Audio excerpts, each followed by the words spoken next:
The Golden State Warriors have officially won the NBA title, beating Boston 4-2 in Game 6.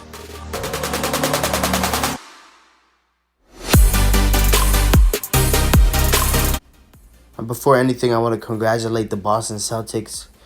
They've been through a lot of adversity. They faced a lot of drama. I even remember trade rumors having Brown and Simmons be swapped.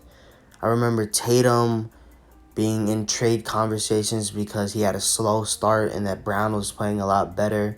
It was just a lot for the Celtics. Even the past few seasons, they've been through a lot with Kyrie Irving, Isaiah Thomas, even just the Boston crowd itself. But it was a lot for Boston, and you just have to congratulate their hard work because they completely changed their offense towards the All-Star break. It went from isolation ball to more ball movement. And because of that, guys like Grant Williams, Robert Williams were able to break out. Even when they traded for Derek Wright, he was in a better offensive scheme. And, you see why they were the 11th seed back then because of all the isolation. But congratulations to them. It was a very good season for them. Up and down, but very good season for them. They proved that they can win and that they can make it. And, they were the number one defense. So, congratulations to them. They deserve to make the finals.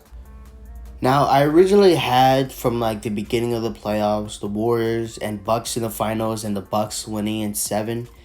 But after everything that happened, my final prediction, you can see it in my very first video breaking down the series. I had the Warriors in 6. And, I was right about that, but I feel like a lot of people did pick the Warriors in 6. And there's a reason I picked the Warriors in 6. I picked the Warriors in 6 because I believe that their experience, and I think everybody that also picked the Warriors can agree with me, their experience in the finals really outweighed Boston's lack of experience and how young Boston was. And just the fact that the Warriors already knew how a bunch of different teams played and they knew how to adjust. The Golden State Warriors were very good at adjusting to very good teams, and they played the number one defense in the NBA, and they won in 6 games. Now, obviously, you have to give credit to the Warriors, and that they made it. They beat the number one defense. They worked very hard. Everybody that makes the finals works very hard, but I do feel like the Celtics could have won this series, and probably they could have won this series in 6 or 5 games. I'm being completely honest. The majority of the games that the Boston Celtics lost were games that they literally lost because of themselves. Some games the Warriors were literally giving Boston the win, and they just couldn't take advantage of that. Now this game actually started with Boston being very good. They started off hot. I'm pretty sure it was like a 12-2 run early. Boston was very good in transition. They were very good at knowing how to take advantage of the Warriors' turnover issues. But Boston literally had the same issue as the Warriors. Like, the same issues the Warriors were facing with turnovers, they had that same issue. And the Warriors the late first and majority of the second, they went on like a 21-0 run. Boston legit couldn't hit anything. And like I've said in previous video, Boston, in terms of Tatum and Brown, they keep forcing themselves into double teams, and it's so annoying because they look like they're just hunting for fouls.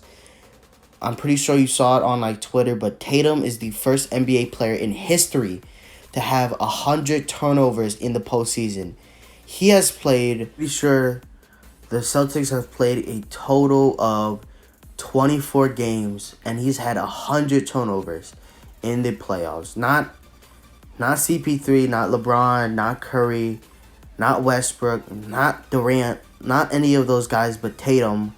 And this is not to bash Tatum, but that's he's played 24 games. That's an average of four turnovers per game.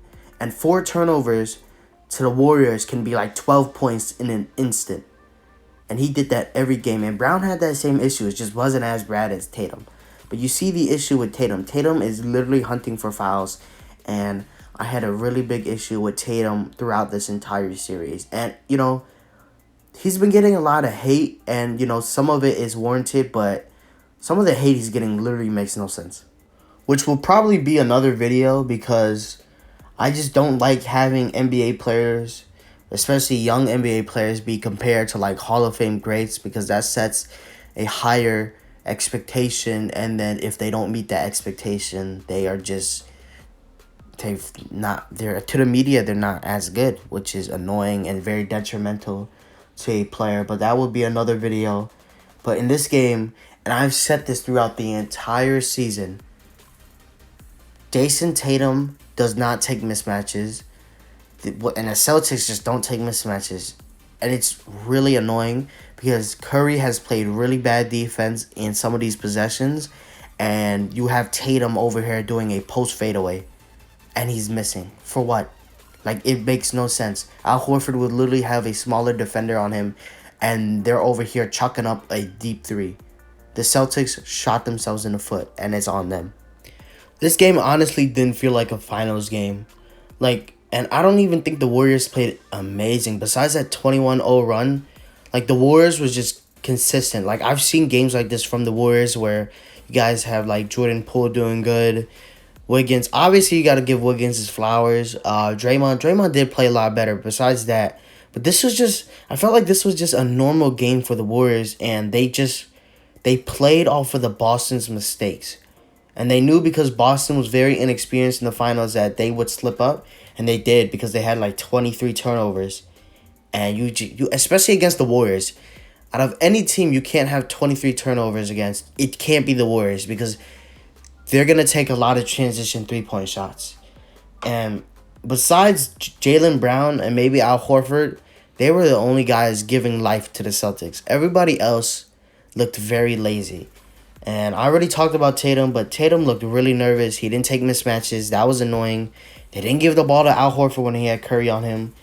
And what I really liked what the Warriors did was that they hunted Horford. Even though Horford was a good defender, they had Curry switch on Horford, and they knew that even though Horford was on the perimeter, he was going to be late getting inside the paint to try to block the shot because Curry is smaller and he's faster. And Wiggins was really locking up Tatum. He's locked up Tatum all of this series, and you could argue that this is the best defender that Tatum had on him. Now, yeah, obviously Giannis, and you could say Kevin Durant and Jimmy Butler are better individual defenders than Wiggins, but Wiggins in terms of athleticism probably matches Tatum, which really annoyed him. And you could definitely see how Wiggins was able to get in Tatum's head. And when I talk about the hate, Tatum, with all that Kobe stuff, Tatum has gotten so much hate, and it's honestly, some of it's a little bit funny, but nobody has ever compared Kobe to Tatum in terms of who they are as players. It's just their play style. It's the same thing with Devin Booker. It's their play style. How they play is similar to Kobe.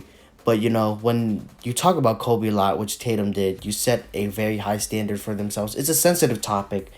So, I understand why people would, get mad at him a little bit more. But this game, the Warriors really took over. The Celtics' mistakes. The Warriors literally ended the first half on a 52-25 run. That just, I don't know, the Celtics could have made this series way more interesting. It was just very disappointing to see because the Celtics have potential to win this series. They did, but they literally just shot themselves in the foot. I'll say it over and over again. They were missing easy layups. Some of their players weren't boxing out, and the Warriors were getting easy tips. It was really apparent and annoying to see all game. But the Warriors are the NBA winners. The Warriors are the NBA champions. Congratulations to them. Hopefully, Boston fixes their mistake. Boston needs to get a more consistent bench. They have a lot of injury issues, which is why I had the Warriors in 6. But congratulations to both teams, the Boston Celtics and the Golden State Warriors. Hopefully, they have a good offseason, and hopefully next season is different, but good, like this season. This season was very good. I already made a video about what happened this season and how it was very strange and it was quick. But hopefully next season comes by quicker, and we'll see what happens next season.